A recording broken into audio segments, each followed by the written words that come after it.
Ladies and gentlemen, thank you so very much for tuning in. I wanted to go ahead and do a live stream a little earlier this evening. I will probably do a live stream again later tonight, but hit subscribe to this channel right now. We're going to talk about a very, very interesting topic, which is media just unable to come to terms with the fact that Trump basically caught them red-handed through the Durham probe. The Durham probe indictment of Sussmann, the attorney at the law firm that Clinton used to purchase the Steele dossier and the Democratic Party used to purchase the Steele dossier, literally says that the internet company and the internet executive that worked alongside Sussmann to deceive the FBI, that's why this attorney Sussmann is being accused. He allegedly lied to the general counsel at the Bureau.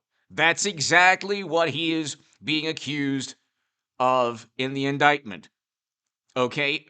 It's almost certainly true that he didn't lie, that there were partisan actors, people loyalists to the Democratic Party like Peter Strzok and McCabe and Comey and Kleinsmith, who was an attorney at the FBI who was also indicted. These people knew very well what was going on. They weren't duped. But when Trump says anything, the opposite has to be true. So for 4 years, he's been saying, "Hey, they were spying on my campaign." He was 100% right.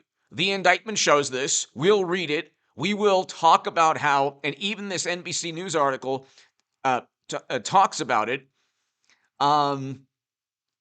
We will discuss exactly why they just cannot come to terms with the fact that Democrats, through legal means, engaged in surveillance of Trump. Okay, through legal means, like when John Durham eventually indicted and imprisoned a former bureau official in Boston.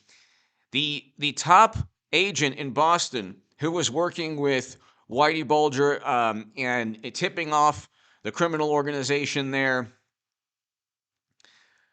he did so initially through legal means. He didn't tell the world, "Oh, by the way, I'm working with a criminal organization." He was hiding behind his post in a bureaucratic sense. Anyway, hit subscribe to this channel. Eric and Luke, thank you so very much. To my super chat, thank you. I can't do this without you, ladies and gentlemen. Ebray, thank you for starting it off. Ebray, thank you. Eric H526, Luke St. Martin, to my moderators, thank you so much. JG, everyone here, thank you so much. Really quickly, we'll start with this. Tech executive used access to White House computers to look for dirt on Trump, says special counsel. It's right there. Former President Trump and his allies said the disclosure was proof that Trump was under surveillance while he was in office. He was. Why is it that there are no current and former officials? Where are all the leaks in Biden's administration? You don't have people coming out of the woodwork because he's not under surveillance by the Republican Party. Trump was under surveillance by the Democratic Party, according to Durham. He says it in the filing. He doesn't say it specifically, but you could put two and two together. Clinton hired a lawyer to spread information. This is not rocket science, okay? Now, the way the Clintons engage in politics is they don't pocket money. They use a foundation. They don't call up the New York Times or the Washington Post or BuzzFeed or the Daily Beast. They get attorneys to speak to the people working under John Brennan or people working under James Comey to spread stories. Then you get Mother Jones journalists and others, writing about how Trump is working with Russia. And how do we know this? Well, because we have sources at the Bureau. And oh, by the way, these sources at the Bureau were given information And they're given information by the people who compiled the Steele dossier, which was purchased by Clinton, or by attorneys like Sussmann. So it's not rocket science. They use attorneys. They go through legal. Clinton didn't break any laws, technically, when she was spreading a fake and phony story about Trump. She did so through legal means. Okay? She broke laws with private servers and top secret intelligence on them, but she didn't break any laws. Hillary Clinton didn't break any laws spreading lies about Trump. She did so through the help of attorneys and a specific law firm. And the top attorneys there, especially the one that helped purchase the Steele dossier, will very likely, almost certainly, get indicted by the Durham probe special counsel. Because you have a whole lot of people now saying, well, gee, I thought it was real. I thought that this was I thought these allegations were all true. That's the issue. That's the issue. AJN soon. And so they find it very difficult. They find it very difficult to understand how Clinton or Democrats could set up and frame Trump if all of these agencies in an independent manner decided to investigate Trump. Well, they didn't just decide to investigate Trump on their own. They decided to investigate Trump because they were given information by people who were paid by Democrats or the Clinton campaign. This is not rocket science. So when you have MSNBC, the new spying story is clearly not what Trump thinks it is. Oh, yes, it is. Oh, yes, it is. Then you get the typical, well, we spoke to some people, and some people said it started under President Obama's administration. No, it didn't. No, it didn't. Under President Obama's administration, that Democratic law firm was never hired by the Clinton campaign to work with certain tech executives to spread an Alpha Bank story on anyone who was a Democrat. So this is nonsense. They're trying to debunk something they can't debunk because it's the truth. And they can't come to terms with the fact that they did set up and frame Trump, and Trump was under surveillance. And information was given to John Brennan and Comey and all of these people who tried to go after Trump and who did form a special counsel based on lies and deceit and a hoax and a myth that they purchased. So, I mean, just really quickly, we'll read this. Tech exec used access to White House computers to look for dirt on Trump, says special counsel. Former President Trump and his allies said the disclosure was proof that Trump was under surveillance while he was in office. Well, that's, of course, the case. A tech executive exploited his access. A tech executive exploited his access to computer data at the White House to find derogatory information about President Donald Trump. A special counsel appointed during the Trump administration said in a court filing Friday. John Durham, appointed by then Attorney General William Barr, not Sessions, William Barr, in 2020 to probe the origins of the FBI's investigation of Russian election interference, said Tech Executive 1, not named in the filing, but first identified by the New York Times as, used his access to domain name systems or DNS data to compile information about which computers and servers the White House servers were communicating with. This is called surveillance. The information was being compiled by people who wanted to set up and frame Trump and link him to an Alpha Bank story that proved to be completely nonsense.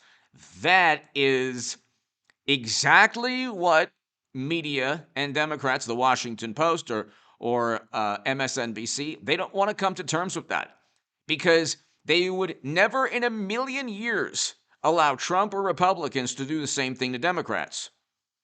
Ring and Constitutional, my man, how are you? Ring and Constitutional, I hope all is well.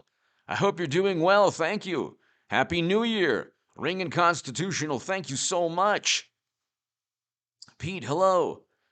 Ring and Constitutional, thank you so very much. I hope all is well. Thank you, Ringen. Greatly appreciated. John Durham, so Tech Executive 1 used his access and domain name or DNS to compile information about which computers and servers the White House servers were communicating with. Did this happen under President Obama's administration? Absolutely not. Is it happening under Biden's administration? Absolutely not. Is there a Tech Executive 1 working for an attorney hired by the Democratic Party or Mitt Romney or Trump or anyone or Newt Gingrich or Rudy Giuliani? Could you imagine if Rudy Giuliani hired? Could you imagine if Rudy Giuliani, instead of Clinton and Democrats, if Giuliani hired a tech executive? Could you imagine what they would be saying? If he hired an attorney who then worked alongside a tech executive to find out what Biden was doing, the Oval Office, or I should say, the people around Biden who tell him what to do. Trump and his allies said the disclosure was proof that Trump was under surveillance. That's true. That's exactly true. The filing does not specify whether any data collection occurred while Trump was in office. How about, of course it did. It also does not allege that the content of any communication from the executive office or the president or any parties were compromised or read, and there's no indication that data collection went beyond identifying the internet traffic, where the internet traffic came from and where it went. Number one, why was that even being compiled? Ringen, thank you so very much. Why was that even being compiled? Who authorized this in government?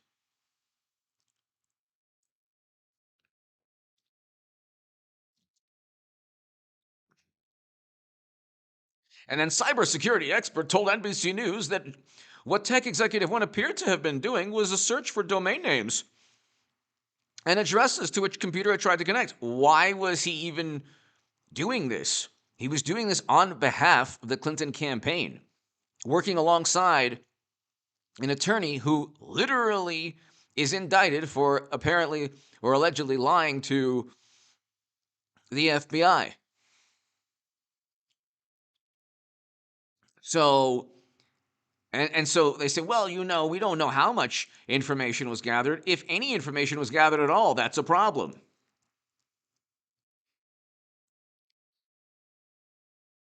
The disclosure of Tech Executive 1, who has not been charged, came in a filing in the court case of Michael Sussmann, a lawyer whom Durham's office indicted in September in connection with allegations of lying about his relationship with the 2016 Hillary Clinton presidential campaign. So this is what they do. They hire attorneys to do their dirty work through legal means. It's not rocket science. It is not rocket science. They hire attorneys to go ahead and purchase or either purchase a dossier. So Clinton is not going to buy a dossier herself. Why is that so difficult? Like, could you imagine if Rudy Giuliani hired another attorney to purchase a dossier on mashed potato brains Biden or Clinton? It would never be published anywhere. Okay? All they do is suppress information, whether it was the New York Post's account, and then there's Defiant L's on Twitter, hilarious, amazing profile. I don't have Twitter. I don't have Facebook. I haven't had Twitter for like 3+ years, or Facebook. But what Twitter does is they just ban or suspend any account that highlights the immense hypocrisy of the Democratic Party or liberal Democrats or the left. So this account, that what they did, Defiant L's, just suspended off of Twitter for no reason at all. Took old tweets from wonderful, morally superior liberals when Trump was in office and compared them to recent tweets, and you see the most glaring hypocrisy, the most overt, in-your-face, absurd examples of blatant hypocrisy. And it's all public record because people just tweet their hypocritical, changes in viewpoint. Joan, welcome. Joan Jensen, thank you for joining. Thank you, Joan. Greatly appreciate it, Joan. Thank you. So, I mean, that's like they still, if it's Trump, they actually go and publish stories about how he flushed papers down a toilet. They have zero evidence other than a book. Zero evidence other than a book. And like a book is written by Maggie Haberman stating that Trump flushed papers down a toilet, and that's called evidence. So, according to prosecutor, Sussmann gave the data to an unnamed federal agency. So he's getting data from a tech executive and tech company, giving the data to John Brennan or his agency and James Comey's agency. And then they investigate Trump.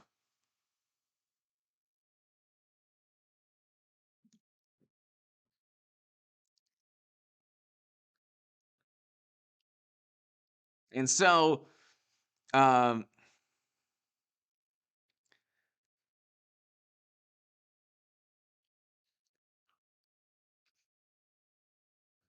so then you have, although the special counsel here, on Monday, attorneys for Sussmann filed a response to the special counsel's Friday filing. Although the special counsel implies that in Mr. Sussmann's February 9, 2017 meeting, he provided Agency 2 with data after Mr. Trump took office, the special counsel is well aware that the data provided to Agency 2 pertained only to a period of time before Mr. Trump took office. When Barack Obama was president, so so President Obama was under surveillance because somebody was under surveillance. So they were obtaining information from the office of the president. So you're talking, so Clinton hired an attorney to work with a tech firm to investigate President Obama? Does that make any sense at all? So they were trying to link President Obama to Alpha Bank. That's what these people are saying? Because the indictment was that this attorney is allegedly lied to the general counsel at the FBI about a story that he knew was false, and about not only a story that he knew was false, a story that he was trying to perpetuate because he was being paid by Trump's direct political rival. Imagine if Rudy Giuliani paid an attorney to spread a story that was not true about Clinton. You would never hear the end of it. They fact check even hyperbole. They fact check even semantics. Ringen, thank you so very much again to my super chat. Thank you. Ebrey, thank you. Timothy, hello. So let's just read the indictment again. Let's just read the indictment. I mean, you have like the new spying story is clearly not what Trump thinks it is. And I mean, you have all of these articles. You'll never believe it, but Hillary Clinton, in fact, did not in fact spy on Trump's White House. Yes, she did. That's why the indictment actually points to all of that, although it doesn't say Clinton spied on Trump. It basically explains through the indictment. The indictment's not going to be written in that manner, but it explains that it explains all the reasons Democrats would never allow these things to take place if the reverse were true. Washington Post, understanding the rhetorical fight over spying on Donald Trump. It was just a rhetorical fight. By the way, hit subscribe to the Stock Market Crash channel, ladies and gentlemen. The market went up today. Why? Because Putin he's almost certainly going to invade. I hope he doesn't. But there's news that he pulled some troops back. I hope he does not invade. If he does, it'll be the fault of NATO and Biden and the U.S., unfortunately, under President Biden. Trump would have negotiated a deal by now. He wouldn't stand by as NATO sends armament to Eastern Europe. He wouldn't have sent 5,000 Americans to Eastern Europe like Biden did. Trump would have negotiated a deal. Russia does not want Ukraine as part of NATO. Why NATO and Biden and Democrats and never Trumpers have such a hard, difficult time understanding this? It's so difficult for them. They won't allow Ukraine into NATO because there's too much corruption, apparently. And not enough corruption to dissuade Hunter from, getting millions of dollars working for an energy company. They're linked to corruption, but too much corruption to join NATO. But if they want to, you better believe they can join NATO whenever they want to. And it's not for Russia to tell them that they can't. But you know what? We've always known, and NATO has known, and Biden has always known that, interestingly enough, the same man who forced out a prosecutor to help Ukraine is presiding over this catastrophe. But anyway, we've known that Russia would never allow that. It's not rocket science. So these are the same people who can't believe that Clinton and others spied on Trump. They can't believe that. They can't possibly believe that. And they also can't possibly understand why Russia wants to invade Ukraine when they're essentially encircled by NATO countries. And that's the most important thing to their national security, is ensuring that Ukraine doesn't. And by the way, President Zelensky stated he wanted to join. So President Zelensky is a great president, if you ask me. He defended Trump, said, yeah, he was never pressured. They impeached Trump. Listen to this. They impeached Trump under the absurd premise or notion that he withheld military assistance that they eventually acquired. And lethal aid, not what President Obama gave, which was not lethal. So, I mean, reality is the opposite of what they actually try to project. But they have this immense media, public relations monstrosity. So President Zelensky himself stated in that phone call he was never pressured. But now you have oil approaching $100 a barrel. You have consumer sentiment at a decade's low. You have supply chain problems that are getting worse. You have inflation skyrocketing. You have the Fed about to raise interest rates by 50 basis points in March.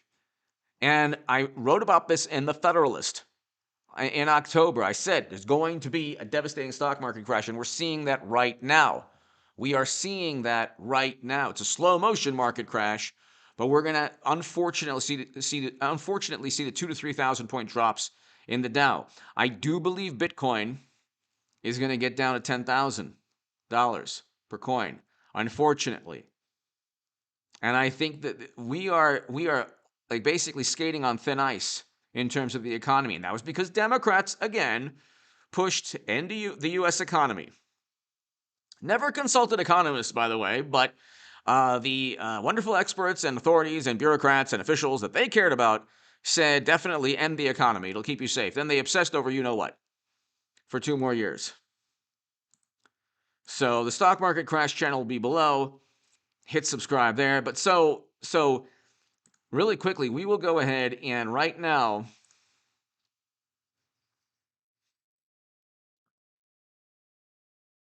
this is the indictment.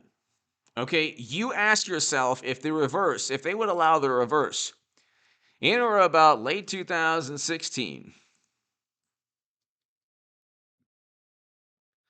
Approximately 1 week before the 2016, multiple media outlets reported that U.S. government authorities had received and were investigating allegations concerning a purported secret channel of communication between Trump Organization, owned by Donald Trump, and a particular Russian bank. Now, the media side of this is completely ignored by people who say, oh, well, you know what? Clinton didn't do anything against Trump.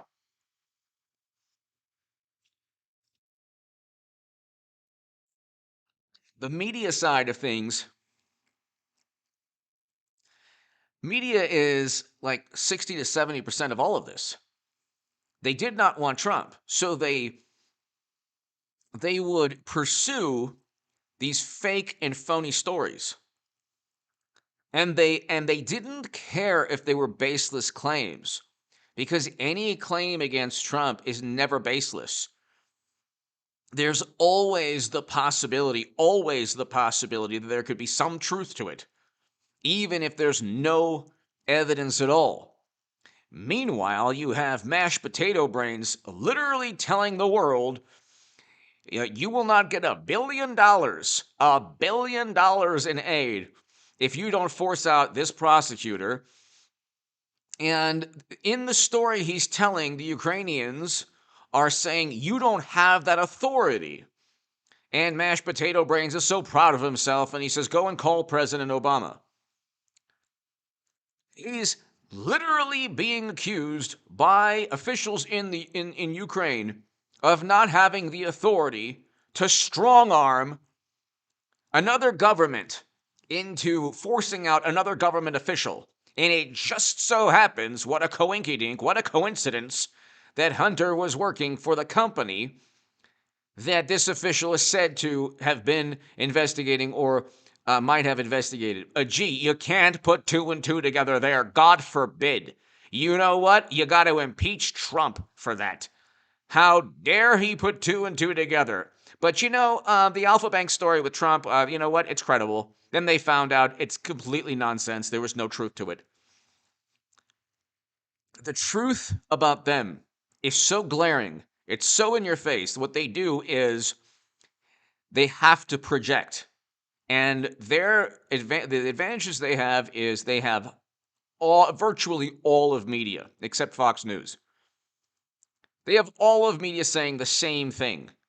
And it's this slow evolution. Trump worked with Russia. Well, he might have. You know what? He didn't. But you know what? They were influencing the outcome.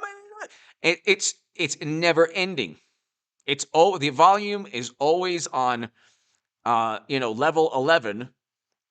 And the advantage they have is the more they continue to yell and scream and shout this absurd nonsense, the easier it is for them to backtrack or pivot or move the goalposts or pretend they never lied through their teeth.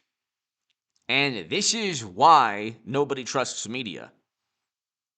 Because if it's not coercion, if it's not blatantly being, you could look at Twitter, you could just look at Twitter. Darcy Glam, just wanted to hear you say Golden Moo. The Golden Moo shall rise again. Darcy Glam, thank you. Darcy, thank you so much.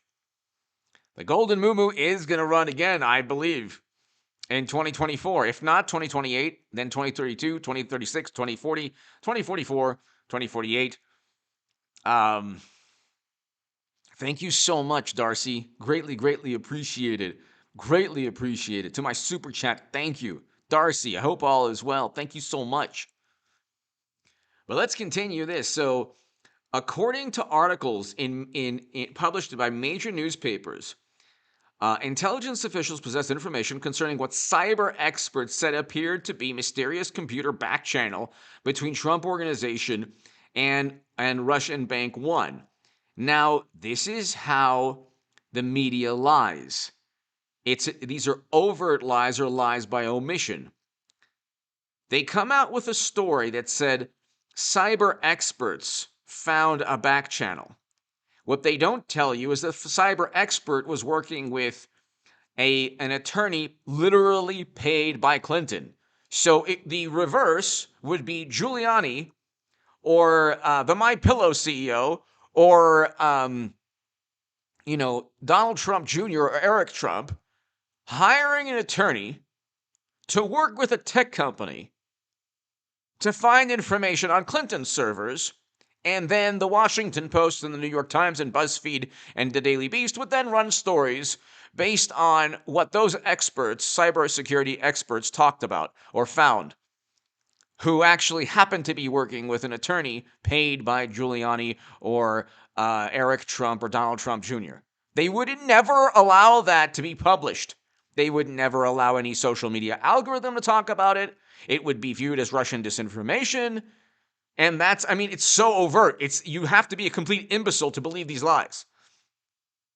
In 2016, I said, and I was on the left at that time, I said, look, this is all nonsense. Because what they did to Bernie Sanders was nothing compared to what they eventually tried to do to Trump. Everything they did to Trump, they did to Bernie Sanders. And Bernie Sanders just took it and didn't say anything and never even fought back. And he was also part of it, in a way. So they cheated him in the primary, so Bernie was cheated. And they're just, you know what? He was accused of also honeymooning in Russia. I mean, the people who pontificate and judge and condemn the most, they're more outraged over the Helsinki conference with Trump years back, where he didn't like dropkick Putin or get him in a headlock. That's what they wanted, because their entire lives were like dedicated to avenging the loss to Trump. So they wanted Trump to actually accuse Putin of buying Facebook ads, which influenced not one person. When Neil Young says Joe Rogan is harming humanity, he cannot point to one person. He cannot point to one person who's been harmed by Joe Rogan.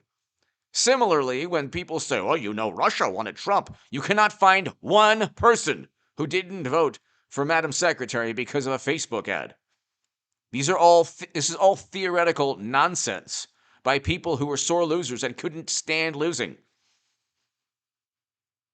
and who utilized logic, this absurd leaps of logic, for their political rivals, but would never accept such leaps of logic against themselves. Never in a million years. Darcy, thank you so very much, Darcy. Greatly appreciated. To my super chat, thank you. So, if you look right here,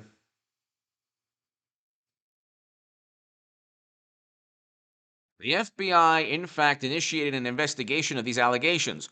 Why would the FBI initiate an investigation of the allegations? They would never do that if the reverse were true. Could you imagine if Donald Trump Jr. Spread a bunch of phony stories to people in the Bureau, and then the Bureau investigated Clinton? That would never happen. It would never happen.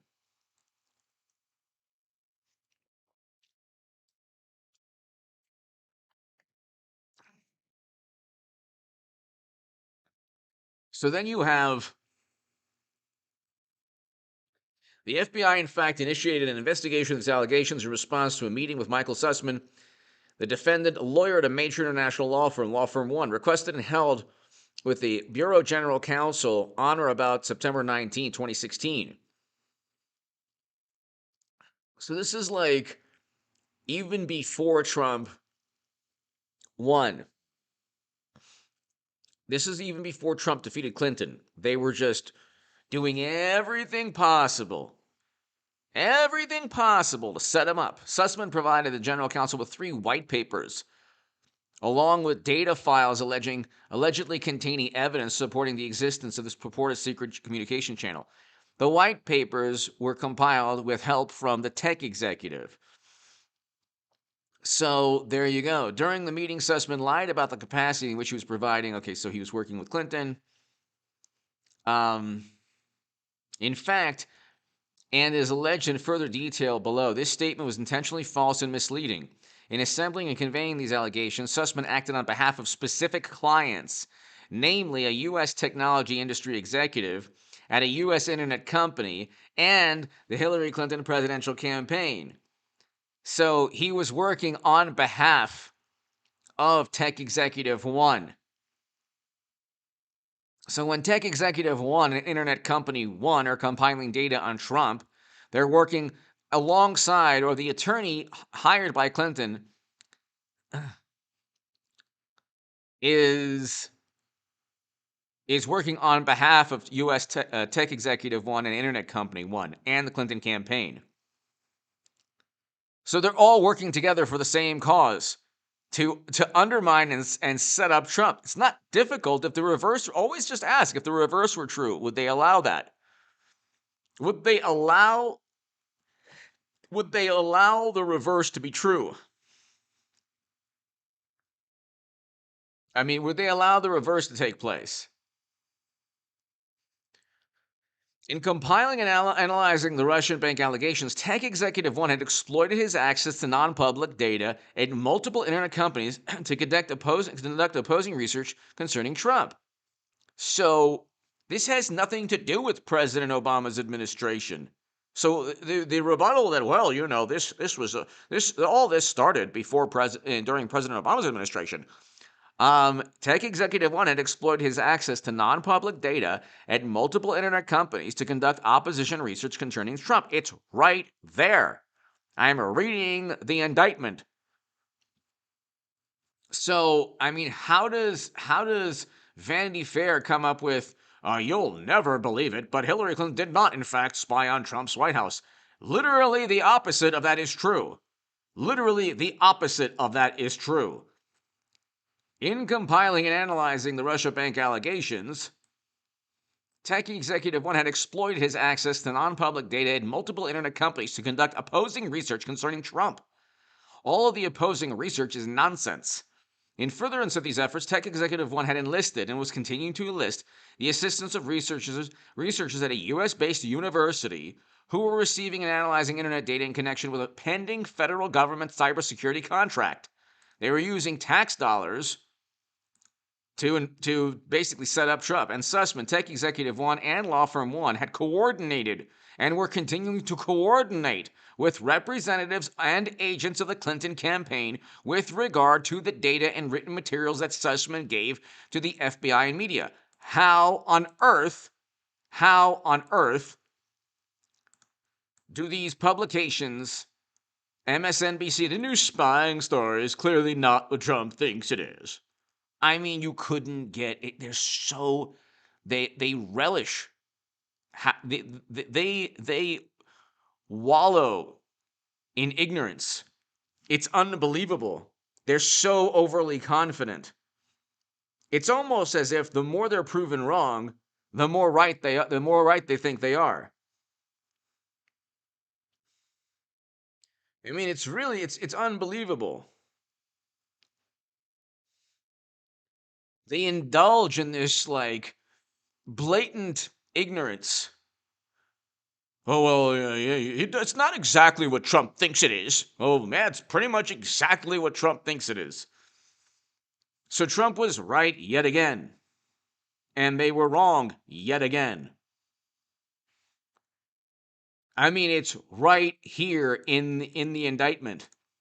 And the difference between this indictment, like they indicted Russian intelligence officials for purchasing Facebook ads or trying to interfere based on Company One's research. They didn't indict any Russian intelligence officials based on any data or evidence compiled by the United States government. And a Senate panel confirming the high confidence assessment of John Brennan is not evidence. Company One was literally paid by the Democratic Party. So the Democrats, if they're not paying tech firms, they're paying attorneys. And these attorneys and tech firms are then pumping out fake news stories, which are gleefully and passionately reported by intrepid journalists until we all find out that they're not true. But at that time, most Americans who just are working to, live their lives and, put food on the table, that if you have a political bias, you'll gravitate towards, oh, you don't like Trump? Okay, then it must be true. If it's not true, too bad. I don't like Trump anyway. So you're deceiving. This is why, this is how they deceive people. This is an example of how they deceive people. It's right here. It's right here. Tech Executive One had exploited his access to non-public data at multiple internet companies. Okay? And Sussmann, Tech Executive One, and Law Firm One had coordinated and were coordinate were continuing to coordinate with representatives and agents of the Clinton campaign with regard to the data and written materials that Sussmann gave to the FBI media. So how his attorneys, how anyone can say that, well, it all took place under President Obama's administration. What took place? The coordination of Clinton's campaign with tech executive one and law firm one? That coordination took place under President Obama's administration. So Clinton law firm and tech executive one and law firm one were trying to collect data on President Obama or Trump, or what was the purpose? They just had some reason that nobody knows for them to collect data on Trump Tower also. This is not rocket science. My God, it's so difficult for people to realize. Like, you have YouTube pundits, you have people like million, 4 million, 3 million, 4 million sub channels on the left, like the $20 million venture capital people. They're like, nothing. There were no laws broken. Like, well, 3 people were indicted specifically for setting up Trump.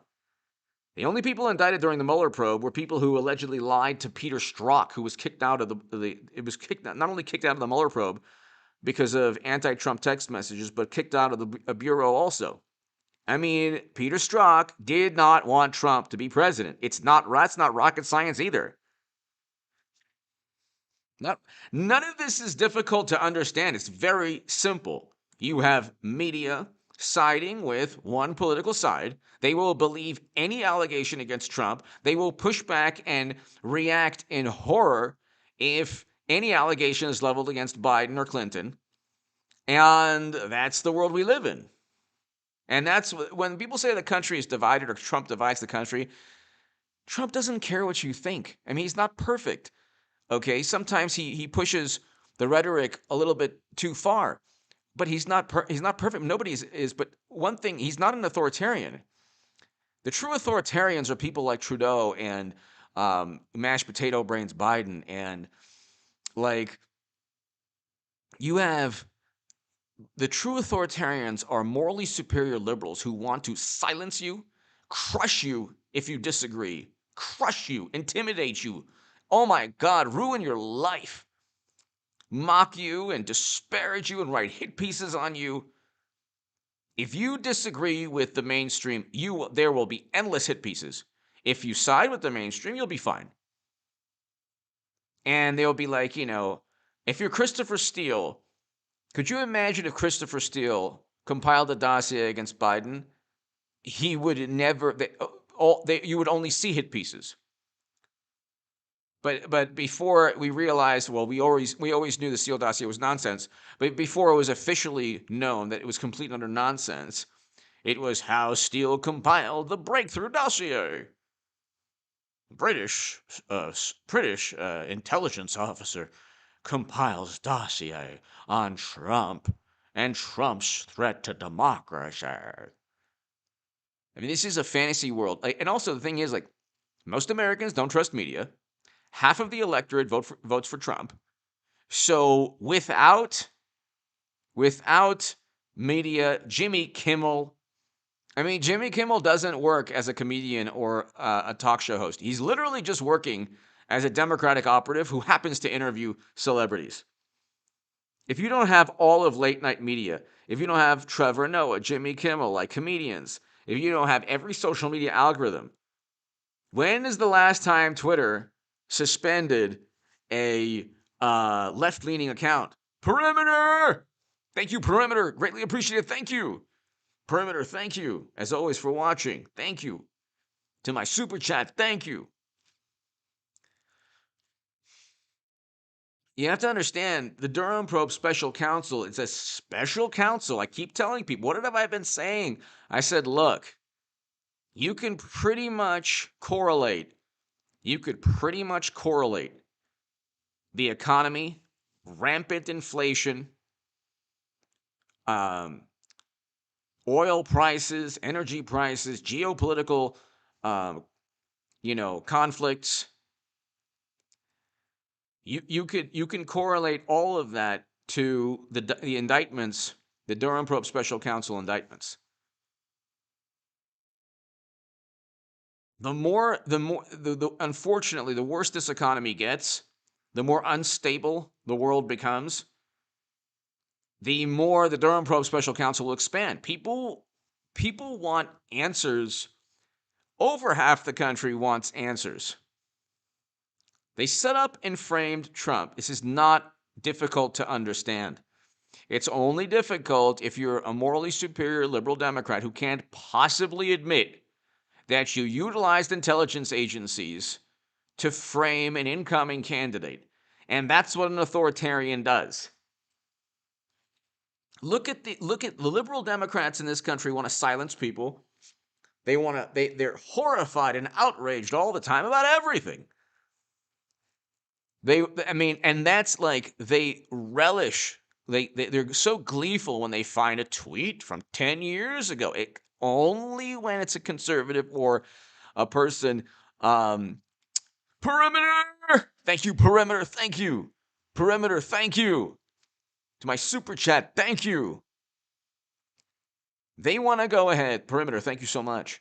They want to go ahead and erase people from history. But if it's somebody on their political side, they either get away with it or perhaps are suspended, but then quickly return, or nothing happens at all, or there's short-term consequences and then they're forgiven.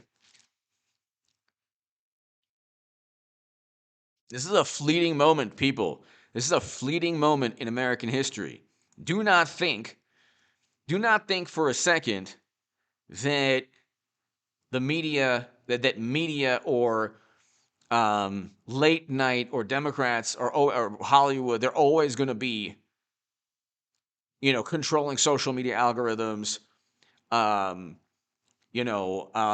intimidating people, because the mentality, this is the liberal moment, I should say, Bush Republicans in the early 2000s had the ability to control the media narrative.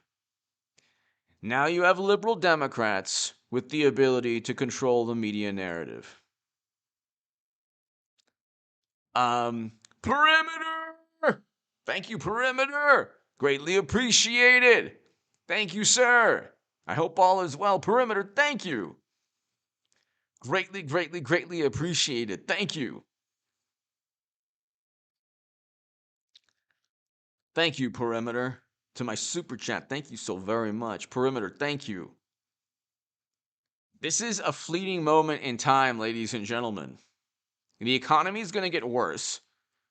The geopolitical crisis, like the geopolitical conflicts in the world, are going to get worse because okay, like hopefully Russia does not invade Ukraine. I don't want that to take place. If it does, it'll be the fault of NATO and Biden. I don't want them to do that. And I hope that Ukraine and Russia can find some way to negotiate. I don't see why it's so difficult for there to be an agreement that says Ukraine will never join NATO. Why is that so difficult?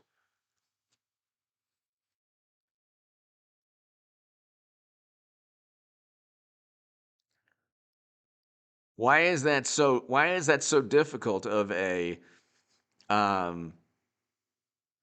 why is that so difficult of an agreement to make? But anyway, so all of these, like, when you see what's taking place, ladies and gentlemen, you see slowly, like, they still can't, even though the indictment actually states tech executive one, law firm one had coordinated and were continuing to coordinate with representatives and agents of the Clinton campaign with regard to the data and written materials that Sussmann gave to the FBI and media. They still can't admit that Trump was spied on by Clinton and by the government. They still can't admit that. Could you imagine If Sussman, Tech Executive One, and Law Firm One had coordinated and were continuing to coordinate with representatives and agents of the Trump campaign with regard to information Sussman gave to the Bureau and media about Clinton to try to link Clinton's servers to Alpha Bank, could you imagine? Could you imagine the outrage? Could you imagine the outrage?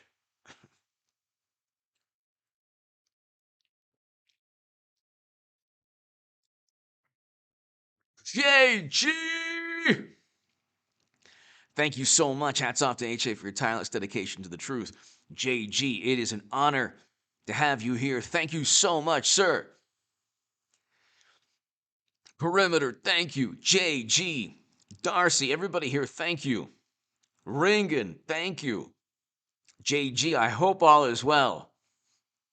Since you were so kind and thoughtful and just so kind of you, I'm not going to put a picture of Madam Secretary up, although I really want to. Perimeter, thank you again, sir. Thank you, Perimeter. JG, thank you so much. Greatly, greatly, greatly appreciate it, JG. I appreciate that and the kind words. Thank you. And for always watching. It means a lot to me. So, it's in paragraph 6 right here. Tech Executive 1, Law Firm 1 had coordinated and were continuing to coordinate with representatives and agents of the Clinton campaign. It's right there. It's right there. How difficult, and these are all intelligent, wonderful journalists.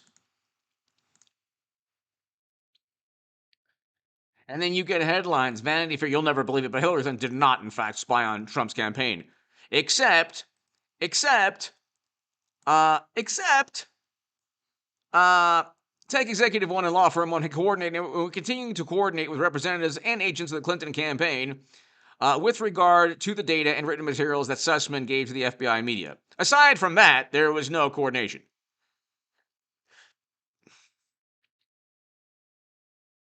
And the Washington Post, here's why Trump wants to, this is how you have to, here's why Trump, once again, is claiming spying by Democrats. Let's discuss. And, there you go. Trump really was spied on. Wall Street Journal.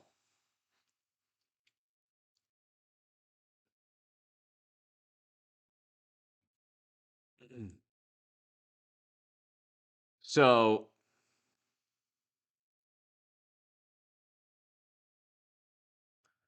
fantastic. Well, at least you get the headline.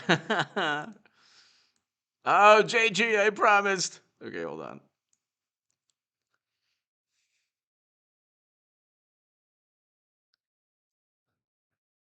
I've been writing about this, ladies and gentlemen, and talking about this for a long time.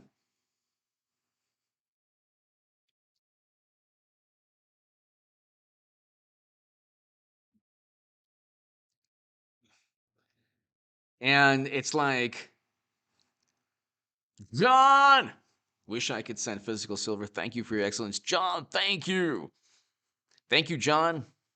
Yeah, I mean, I agree with you, John. It's only going to get worse. In terms of the economy, I've been saying we're seeing a slow motion market crash, but I've been saying devastating stock market crash. The price of oil went down today, but it was nearing $100 as of yesterday. But see, Russia, Ukraine, Putin is not deterred by anything NATO does.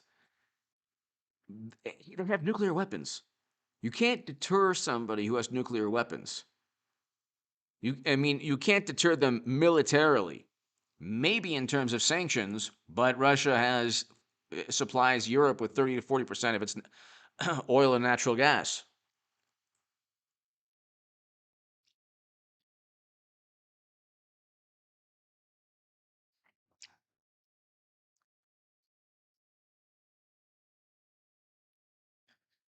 And you have Let's see. Let's see if our beloved president. Let's see what go on.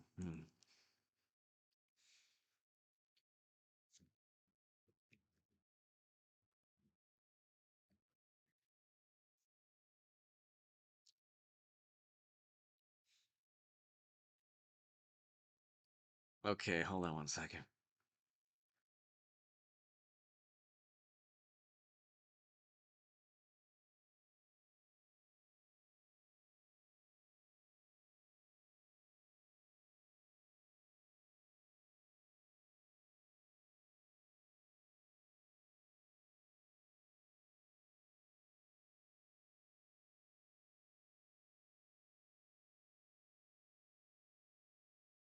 Hold on one second. Let me see.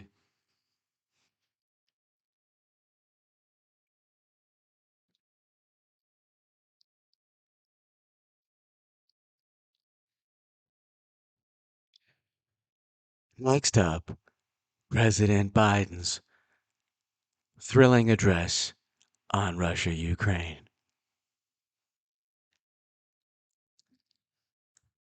Notice there are no dislikes.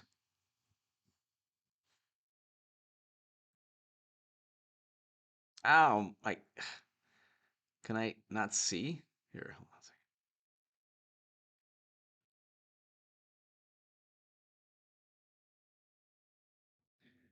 We will begin shortly.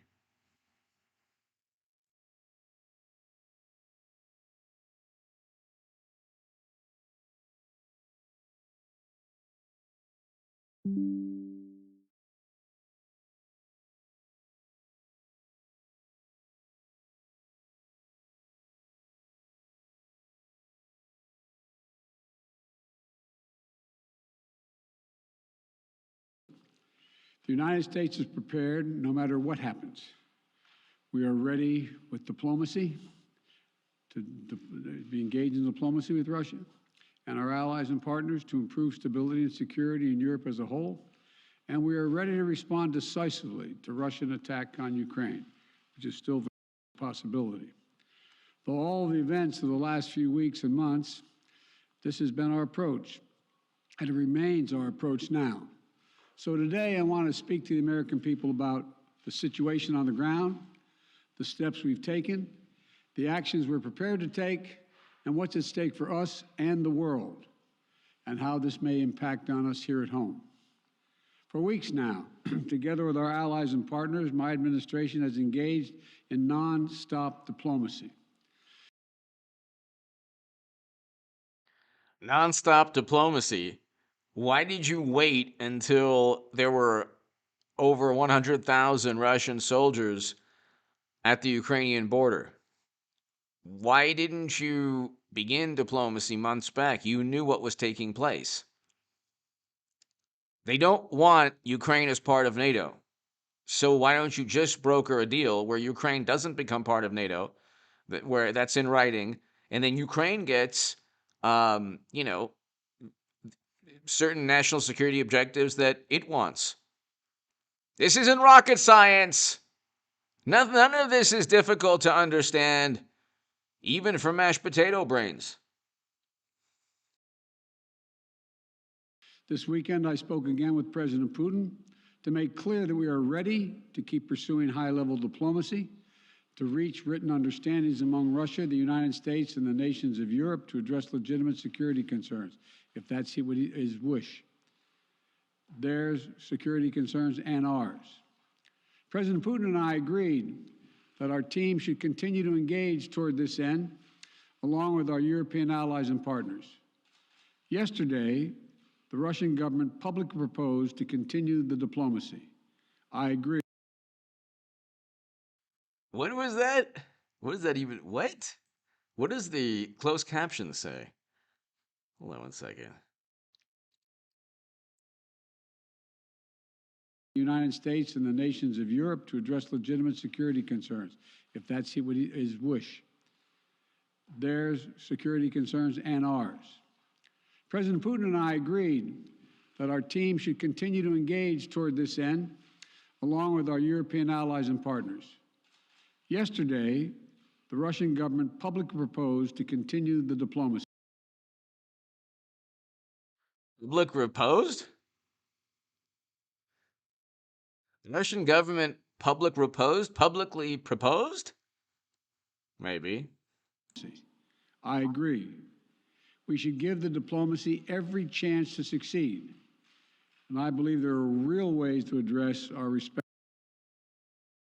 So closed caption is publicly proposed. That's fine. Of security concerns. The United States has put on the table concrete ideas to establish a security environment in Europe. We're proposing new arms control measures, new transparency measures, new strategic stability measures.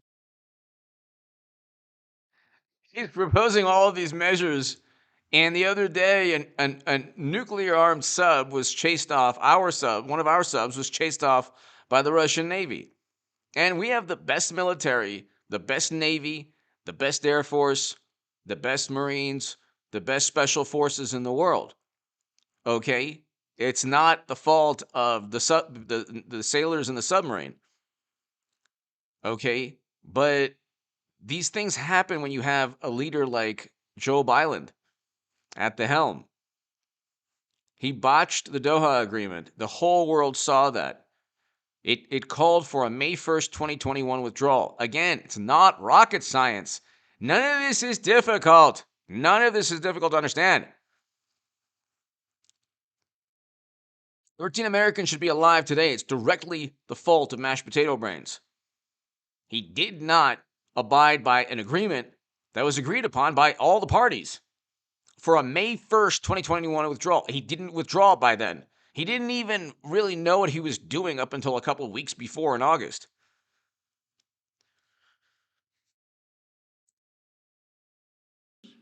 These measures would apply to all parties, NATO and Russia alike. We're willing to make practical, result-oriented steps that can advance our common security. We will not sacrifice basic principles, though. Nations have a right to sovereignty and territorial integrity. If nations have a right to sovereignty and territorial integrity, what did NATO do in Libya? What on earth did NATO do in Libya? Lying dog-faced pony soldier, thank you. Thank you. I'll say LDFPS, thank you. Thank you, lying dog-faced pony soldier. Thank you so very much. Greatly appreciated. Greatly appreciated. So, I mean, like, what he's trying to do is say, oh, yeah, we have all of these fantastic security measures, and negotiations are in the works. Oh, by the way, the most important issue, Ukraine joining NATO, we're not going to address. We'll just pretend we're... Why doesn't he allow Ukraine in NATO? Why? Why? He was asked, and he said no. Or basically didn't even address the issue, which is basically saying no. They have the freedom to set their own course and choose with whom they will associate. But that still leaves plenty of room for diplomacy and for de-escalation. How does that leave plenty? How on earth does that leave plenty of room when that is the number one issue? This is why the man has never had a foreign policy decision that worked in his life, ever. This right here. Lying dog-faced pony soldier, thank you so very, very much. This right here. He's like, we're working on a lot of great things, except the one thing that could prevent war. Other than that, oh yeah, people, they have sovereignty, except Libya. And, well, we can get into other discussions. But, except every country in the EU. But they have territorial and sovereignty, and except, well, we're not going to talk about Ukraine. They can join if they want to. Why don't they just, NATO and Biden should simply say yes or no to Ukraine joining NATO. They want to join. And they've essentially said, no, you can't, because you're too corrupt, which is hilarious because they weren't too corrupt for Hunter to make millions. But let's continue. That's the best way forward for all parties, in our view. We'll continue our diplomatic efforts in close consultation with our allies and our partners. As long as there is hope of diplomatic resolution that prevents the use of force and avoids incredible human suffering that would follow, we will pursue it. The Russian defense minister reported today that some military units are leaving their positions near Ukraine. That would be good, but we have not yet verified that. We have not yet verified the Russian military units are returning to their home bases. Indeed, our analysts indicate that they remain very much. How could you not verify that with aerial reconnaissance or like all these different methods to verify? How on earth could you not verify that it's been like 10, 12, 13 hours or so? It makes no sense. In a threatening position. And the fact remains, right now, Russia has more than 150,000 troops encircling Ukraine and Belarus and along Ukraine's border. An invasion remains distinctly possible. That's why I've asked several times that all Americans in Ukraine leave now before it's too late to leave safely. Wow. He asked all Americans to leave now when he knew weeks ago that this could flare up to this point.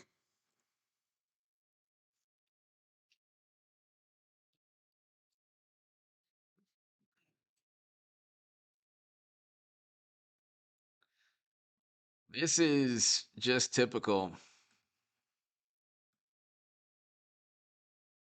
This is just typical of mashed potato brains.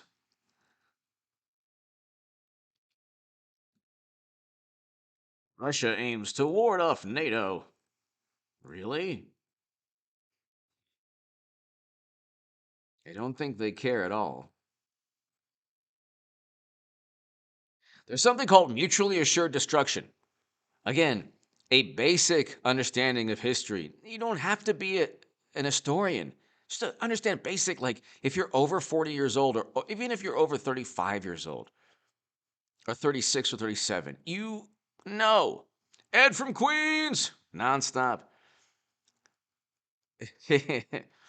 Ed from Queens, thank you. Thank you, Ed from Queens. Here, this is the type of thing.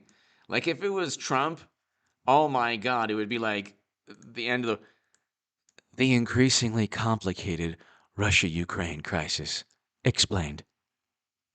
Gee, don't you love how media just wraps its cloak around mashed potato brains? Just a soft, little supple pillow. Here, Biden, the incredibly difficult and complex geopolitical quagmire that our beloved President Biden is trying gallantly and thoughtfully to address. Explained. If it was Trump puts America and the country and the world to towards the brink of thermonuclear annihilation. Trump.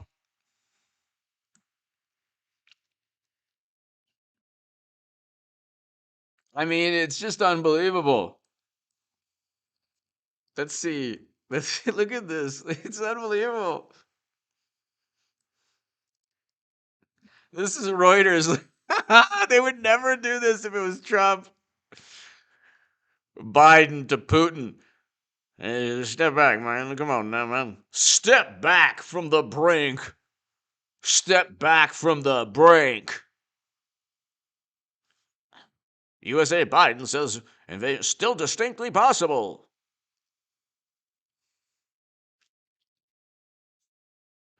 Oh, this is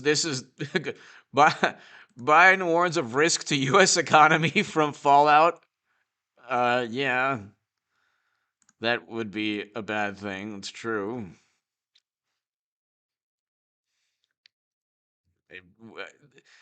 They already messed things up enough. It's unbelievable. Ending economic activity. There's another way of saying it. What? What? Joe Biden leans on his long history and memories of 2014 to confront Russia-Ukraine crisis? How on earth do they spin these things? The last time Putin invaded was when Biden was vice president. President Obama was president. Apparently, Russia invaded Georgia under Bush, uh, got the Crimea under uh, President Obama and Biden as his vice president, and now they're about to invade again with Biden as president. How on earth is he leaning on his long history? How about sordid history full of failure? But we can't talk about that, so he leans on his long history. If it was Trump, what does Putin have on Trump? Give me a break.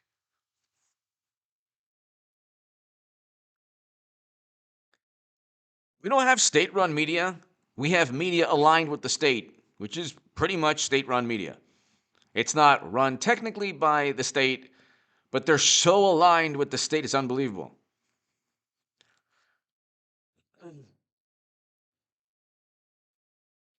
And also, by the way, it's not diplomacy if you're not addressing the number one concern of the number one concern of Russia is they don't want Ukraine as part of NATO. And I God bless the Ukrainian people and Ukraine, and I don't want them invaded at all. I do not want Russia to invade Ukraine. I do not want that. I do not want that. Okay? But if God forbid it happens, it'll be the fault. Pretty much, it's right there. It's not my opinion. It will be the fault of NATO and Biden's wonderful diplomacy. All you had to do was one thing: negotiate a deal. Negotiate a deal, okay, where Ukraine does not join NATO. That's it.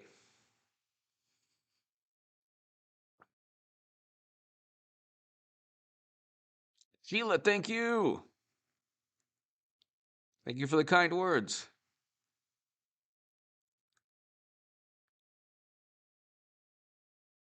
I mean, it's not like. Let's look at inflation. Let's look at another happy thing. Inflation.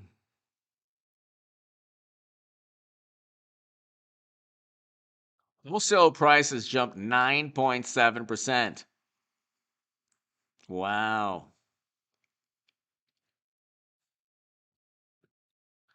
Look at that. Everything that is bad is called at least Trump's not tweeting. This is. No. No. This is the at least Trump is not tweeting economy and inflation chart right here. Right here is the at least Trump is not tweeting point. So this by the way was Trump. Trump.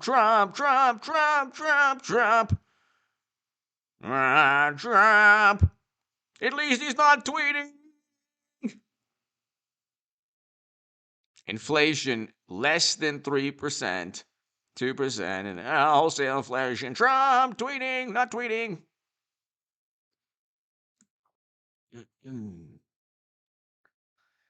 Wholesale prices accelerated again in January.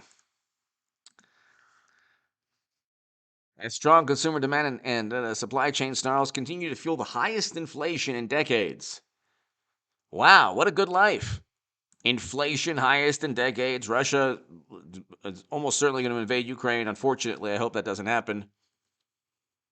But at least Trump is not tweeting. At least he's not tweeting.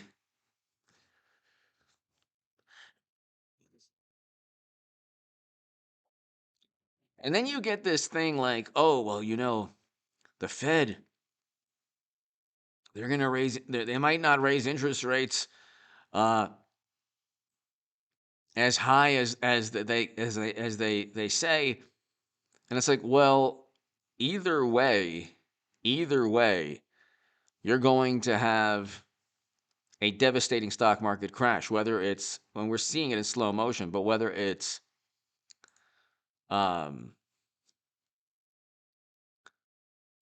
inflation or whether it's the interest rate hikes. So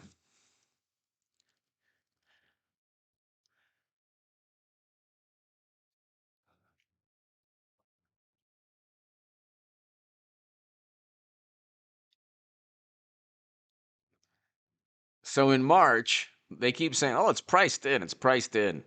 Once the stock market actually sees the repercussions of just the initial increase in interest rates, it's going to be the beginning of the end for the stock market. Unfortunately, I don't want people to lose money. I do not want people to lose money, but unfortunately, it's going to be the beginning of the end.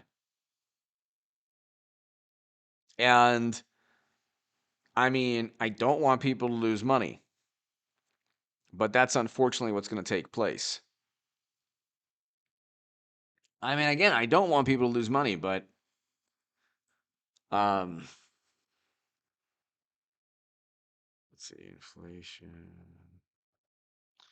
Oh, you know what? We'll go Peter Schiff.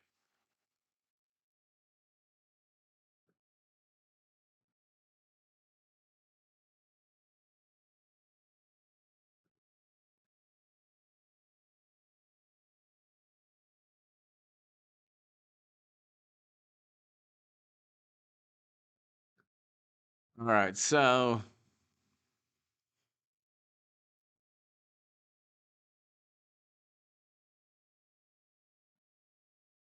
all right.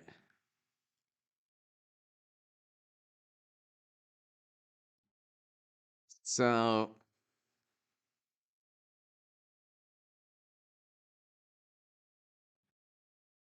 inflation data surprised to an upside as January producer price index soared 1%, double the 0.5% estimate. So the producer price, you can't have inflation, the CPI dwindle if the producer price index is continuing to increase. The December gain was revised up from 0.2% to 0.4%. Except food and energy, the rise was 0.8% year over year. The producer price index rose 9.7%. The Fed will not actually fight inflation no matter how high it rises. And then you have, well, this is a little bit too soon. I mean, a lot too soon, because Putin might be exactly part of his strategy to pull some soldiers back. And then when people think that, geopolitical risks have abated, then he invades. But now that geopolitical risks have abated, investors are selling safe haven assets like gold and buying very risky assets like Bitcoin. But if Bitcoin is a risk, okay, the risk.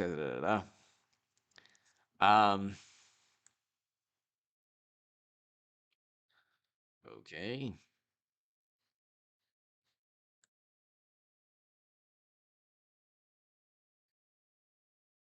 The Roz, the Roz Rodriguez. Thank you so much. Thank you so very much. The Roz Rodriguez. Thank you so much. I appreciate that greatly. I hope all is well. Thank you so very much, the Roz Rodriguez. Thank you. So kind of you. So kind of you, always. Thank you so very much, the Roz Rodriguez. I can't thank you enough, always for your support and just always for being so awesome and so kind. Thank you again. As I beg for super chat, the Roz Rodriguez, and thank you so much. Remember, save money every month. The Roz Rodriguez, everybody here, and I can't thank you enough. Thank you so much, the Roz Rodriguez. But save money, because we're going to have we're entering into a recession. We're going to have a devastating. We're seeing the stock market crash, I predicted, but the 2,000 to 3,000 point drops, that'll come.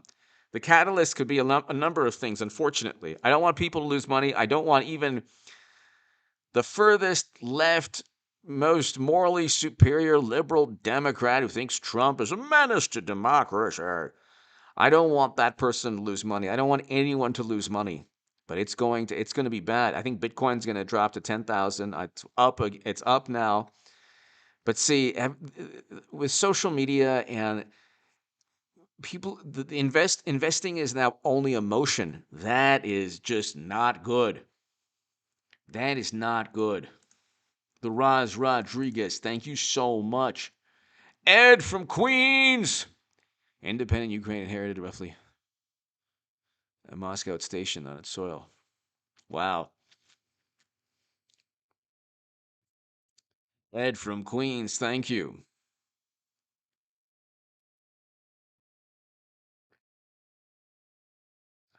I I have to look that up a little bit more. I think that those are either controlled by Moscow or not operational, but I could be wrong. Thank you so very much. Thank you, Ed from Queens. Thank you.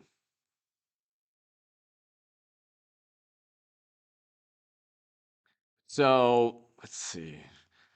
The Roz Rodriguez, Ed from Queens, everybody here. Let's talk about something really JG. Let's just switch to even, more amusing topics.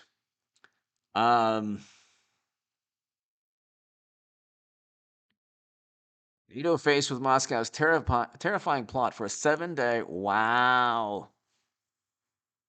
a 7-day nuclear confrontation. Wow. Oh my goodness.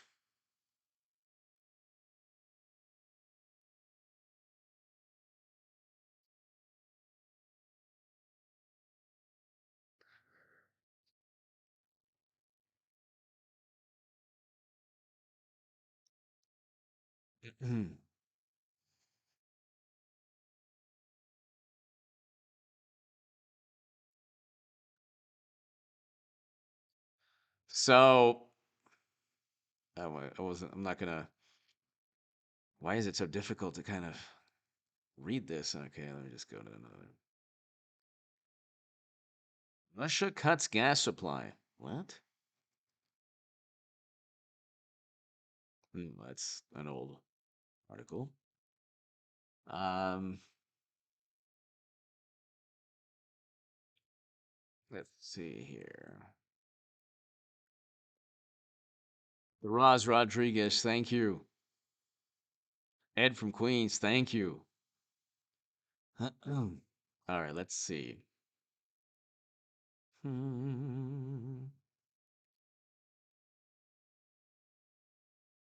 Where's the doomsday clock? 100 seconds to midnight. Okay.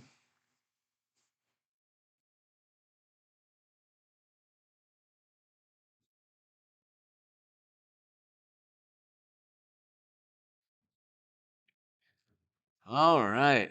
Let's see here. Russia makes a fool of Macron by denying that Putin agreed on. Uh,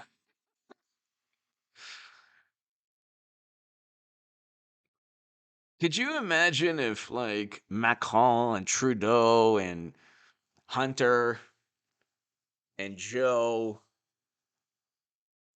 could you imagine if, like, they had to, I don't know, do anything that didn't require state power, or it just seems that these wonderful, morally superior liberal leaders, then when confronted with an actual crisis, they fold and wilt. And, it's like everything's public relations. Look, we're having a negotiations. Well, they don't want Ukraine as part of NATO. These are negotiations. You have no clue how much we're negotiating. Now calm down.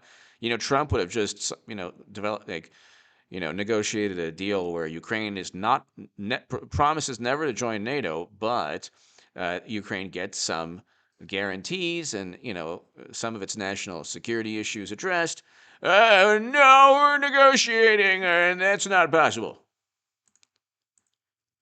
CMW, keep the faith. Thank you, CMW. Thank you. Thank you so very, very much. Wow, everybody, thank you. CMW, the Roz Rodriguez, thank you. As always, CMW, I hope all is well. Thank you so very much. The Roz and CMW, thank you. And thank you, CMW, as always. Greatly, greatly, greatly, greatly appreciated. Greatly appreciated. Thank you, CMW. Oh, this is good. CMW, the Roz Rodriguez, we're all safe now. Russia, China, Britain, US, and France says no one can win a nuclear war. Wow, that's a profound statement. As NATO sends everything possible towards Eastern Europe, every armament possible.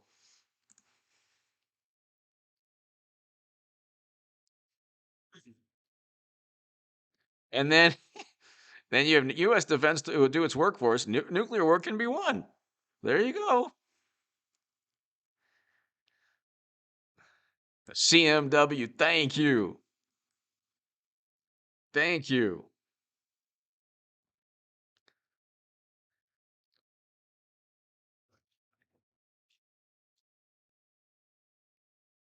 Can somebody tell me why?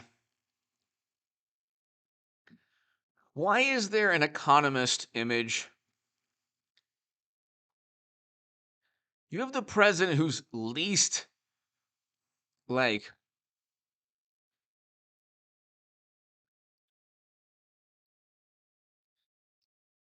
you have this economist image right here. Okay, of Trump and Kim Jong-un, and like literally the opposite, like Trump literally negotiated a deal or brokered a meeting between North and South Korea, President Moon Jae-in and Kim Jong-un, that helped avert a potential nuclear conflict. And of course, the mushroom cloud has Trump's face on it because, Wikipedia is very, very, unbiased. It's unbelievable.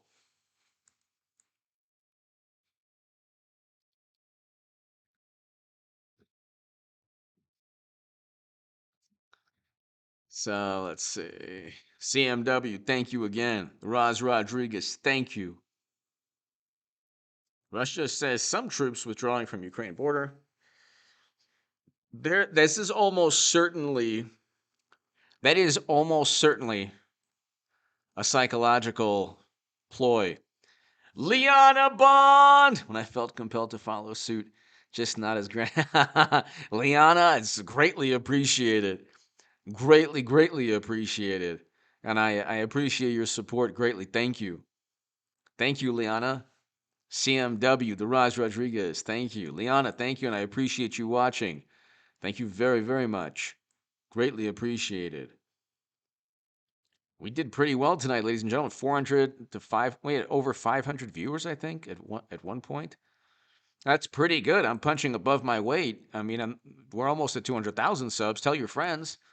Definitely hit subscribe to this channel if you're watching in the upload.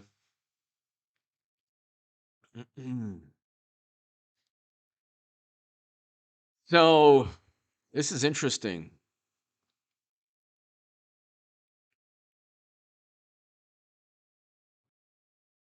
Also, you know what Putin was able to do, which is pretty unbelievable. I mean, they're playing chess and we're playing the Hungry Hippo. Okay, hold on here. Hungry Hippo game. Putin is playing chess and we're playing and we're playing Hungry Hippo. Okay. Okay. This is the game we're playing. This is what Mashed Potato Brains is playing. Okay, Hungry Hippo.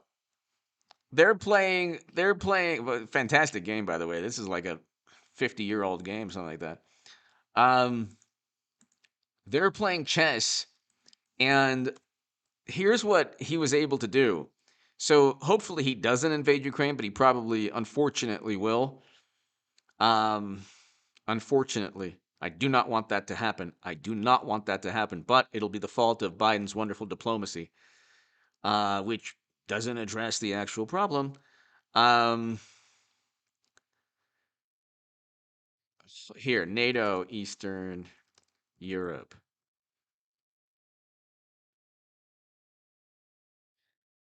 So look at all this reaction.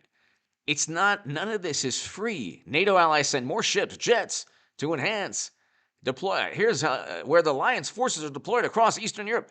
This is harming the economies, the European economies, and we're sending Americans, which, we're spending. First of all, the Americans shouldn't be sent. They should be home with their families, or they shouldn't be sent towards a quagmire or a conflict where there's no clear, defined military objective. What is the military objective of sending 5,000 more Americans when we have 70,000 Americans stationed there already permanently? What is the point? But what Putin and Russia were able to do is, and Liana, thank you again. So kind of you. Thank you.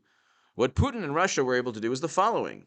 They simply got a reaction from NATO that cost a lot more money than it cost Russia to send 100,000 plus soldiers to the border. It's not, how much money do you think is spent by these countries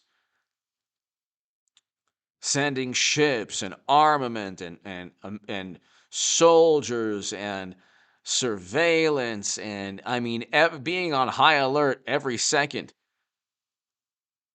And Putin can continue this. He could continue with leaving those soldiers there for months on end. For months on end. Then what does NATO do? I'm not saying that it's going to bankrupt any country, because it won't, but you're still, it's not free. That, like, they've already probably spent millions upon millions of dollars. Sharon Isaacson, thank you. Thank you, Sharon. Thank you. Liana, thank you. CMW, thank you. The Roz Rodriguez, thank you.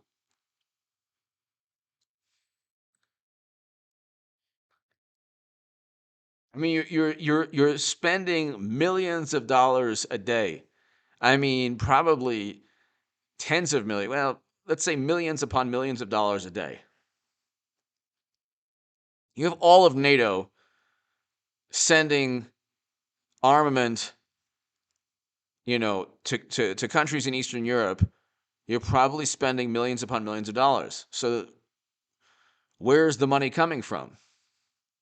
Very almost certainly tax dollars.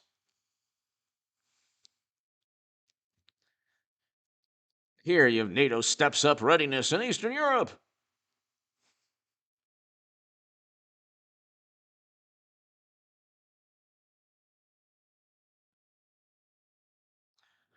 NATO has forces in Eastern Europe to counter Russia, but it makes no sense. To counter what? They're not invading any other country but Ukraine. NATO has multinational battle groups in Poland. The deployment are an effort to bolster security and deterrence after Russia intervention in Ukraine. But they're not going to be deterred. This is like, Missy, thank you. This is like, not, this doesn't, they're not deterred. Ed from Queens, thank you.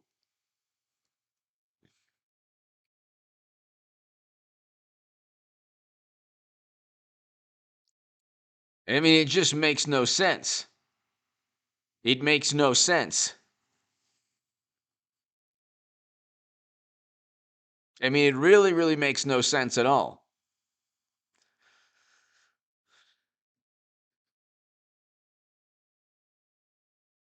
So, multinational battle groups.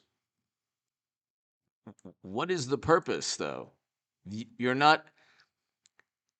They're not going to invade Estonia, Latvia, or Lithuania, or Poland. So, what's the purpose? They're not going to invade Germany.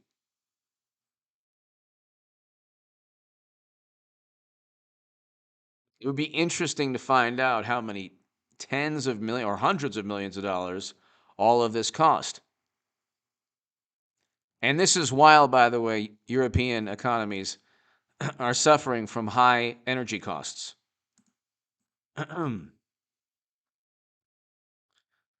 Ladies and gentlemen, thank you so very much. I might have a live stream later tonight.